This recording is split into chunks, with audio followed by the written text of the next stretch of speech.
conoce por computadora. No necesitas que la persona que lo aplique sea calificado. No se necesita si nada más las reparte. Si las va a leer, a lo mejor sí necesita una breve capacitación. Y si las vas a mandar por internet, pues necesitas hacerla tan bien hecha, de tal suerte que no le queden dudas acerca de cómo la va a responder, ¿no? Aunque incluso con los sistemas de para encuestas en línea, se le pueden configurar para que sea como alguien que no deje cometer errores al respondiente, ¿no? No deben ser muchas preguntas, porque si no, luego ya no las contestan.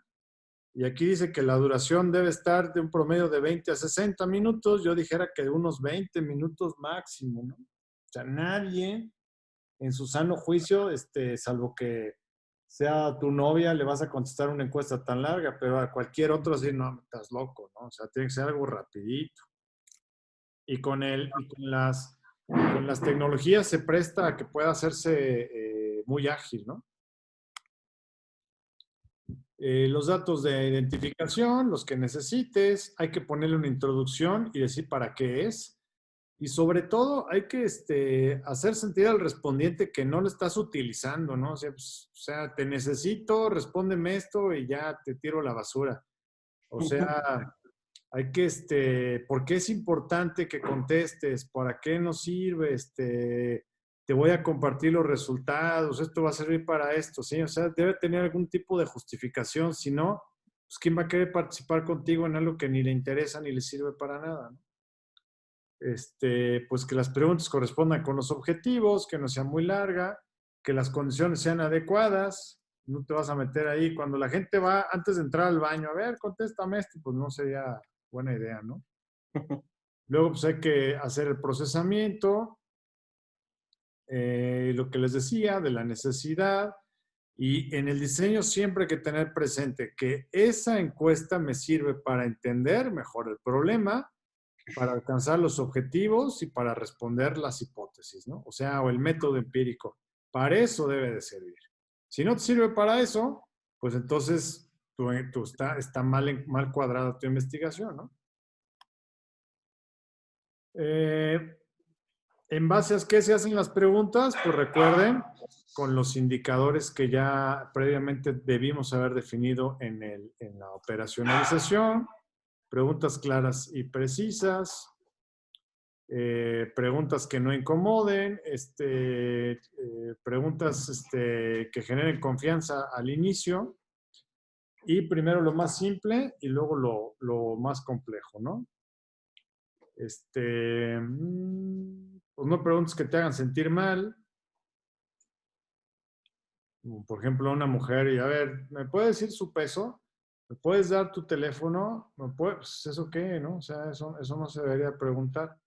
Y si hay algo que te interese, que sea de aspectos conflictivos, pues podrías decirlo en tercera persona, ¿no? Por ejemplo, ¿usted conoce a alguien que se haya enfermado por comer demasiado? Pues a lo mejor la gente no te quiere contestar eso, pero si dices que si conoce a alguien, pues ya igual sí conozco a alguien, ¿verdad? Puede ser él, pero pues ya con eso despersonalizas las preguntas. Que no haya dos preguntas en una, de preferencia, no hay que formular preguntas de manera negativa porque en México la gente no sabe contestar eso. Pregunto, ¿no llegaste temprano? Y la gente, para quererme decir que sí llegó temprano, me dice que sí. Entonces, ¿no llegaste temprano? Sí. Y el sí quiere decir que, pues sí, no llegaste temprano. Entonces, como por alguna razón en México la gente no entiende eso, mejor hagan afirmaciones. ¿Llegaste temprano? ¿Sí? No. Que no sean monótonas. Tampoco se trata que te hagas ahí el payaso, ¿verdad? O sea, nomás tratar de hacerlo agilito. Y pues podría ser, pero a mí no me gusta mucho de todavía. Y al final, ¿cómo califica usted el cuestionario? Ups, todavía. Pero sí le puedes poner gracias. ¿De qué tipo de preguntas hay? Las de identificación y las de contenido. ¿Cuáles son las de identificación en las que dices, a ver, género, tipo de negocio o tal, o sea, todos los elementos para caracterizar al sujeto que te va a responder. Y luego de contenido, cuando ya tienen que ver con la variable que estás estudiando, ¿no? Entonces, sí, ya de la variable ¿qué? Ah, pues te quiero preguntar del indicador fulano, pues es esto, de esto, de esto, de esto. Maestro, Sí, una pregunta, ¿por qué en ninguna encuesta le puedes preguntar el nombre a la persona, o sea, como los datos personales?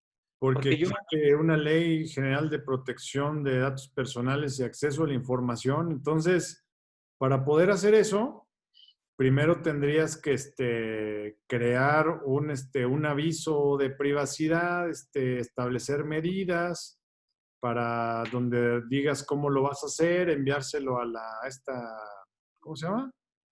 Al Instituto Nacional, al IFAI, algo así, ¿no? Instituto, sí, al IFAI, te lo aprueban y luego ya empiezas.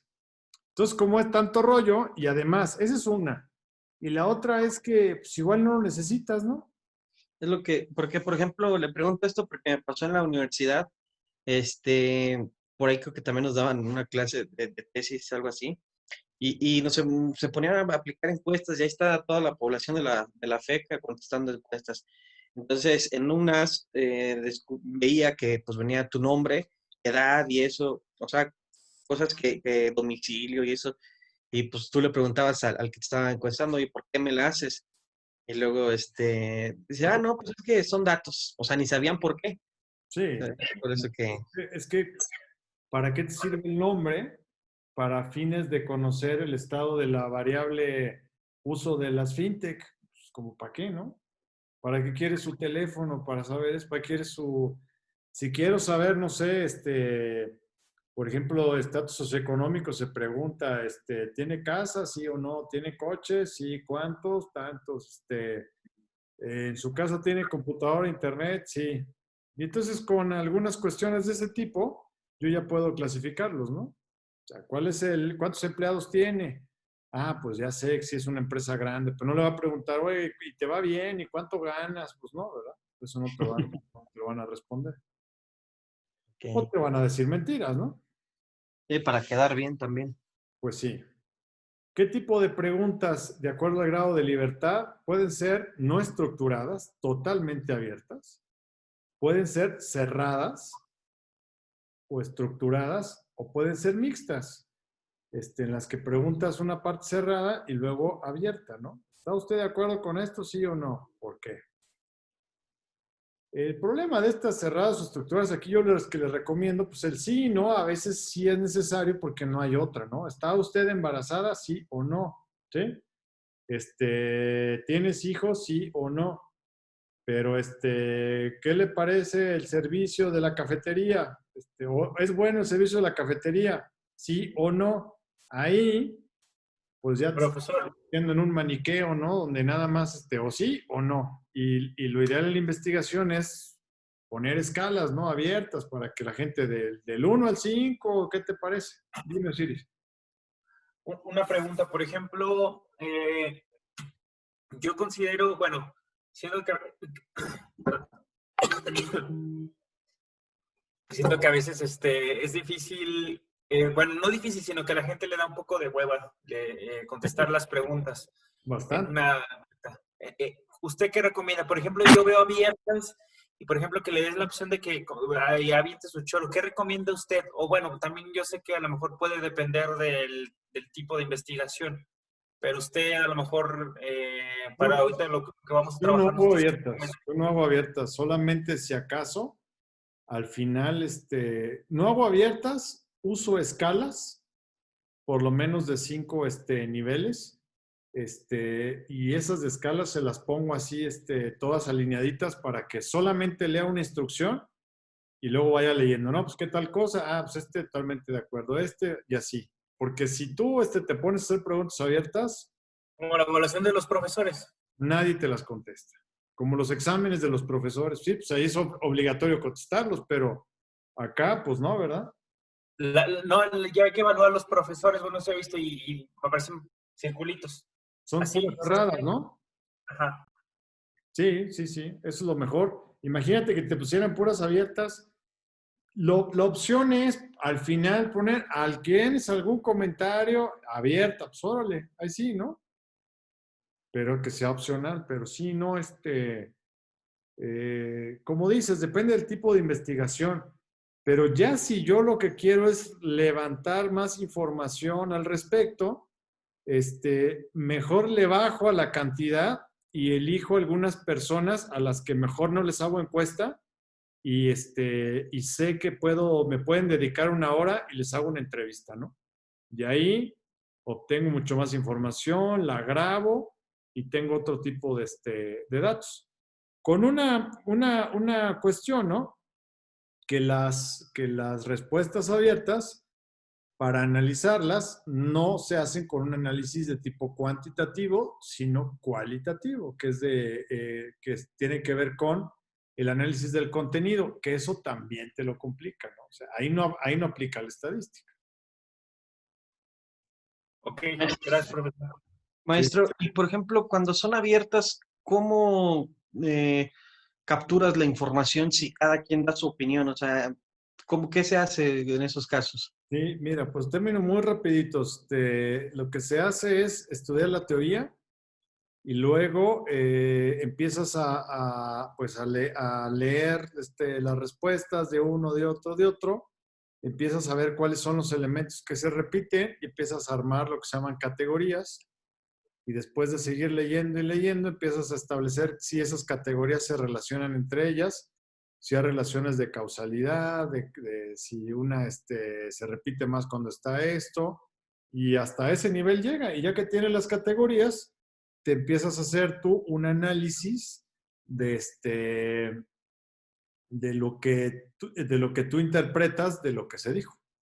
Por ejemplo, Siendo cualitativo, o sea, es totalmente abierto, ¿no?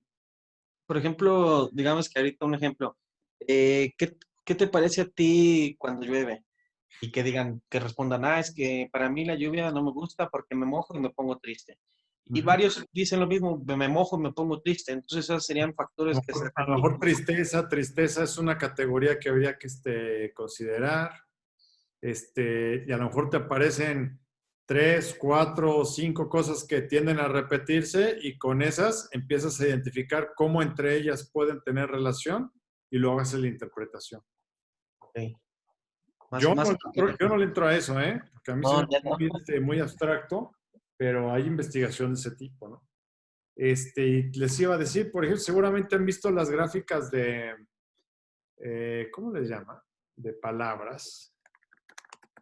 Fíjense, esto es algo que se está utilizando últimamente.